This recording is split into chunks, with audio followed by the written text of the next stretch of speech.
Welcome to Let Me Fix This. Enjoy the video. You need access to settings right away.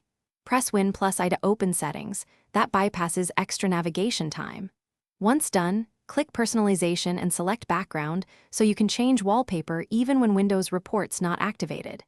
Make sure your image file is accessible in Pictures or on the desktop.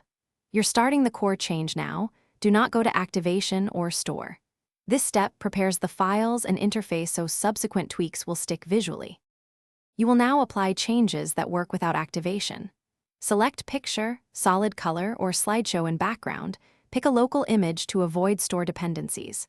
Next, go to Themes and save your current theme so you can reload it later if settings revert. For colors, choose an accent and toggle transparency effects. These visual tweaks often persist. If a setting appears blocked, change a related option first and then reapply. This forces the system to register your choice.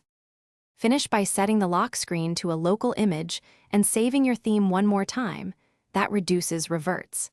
Then restart File Explorer or Sign Out and sign back in so the shell picks up new visuals.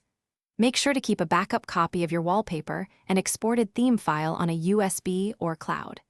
If changes reset later, reapply the saved theme and restart Explorer. That fixes most non-activation related rollbacks and preserves the personalization. Thanks for watching. If you found this helpful, don't forget to like and subscribe.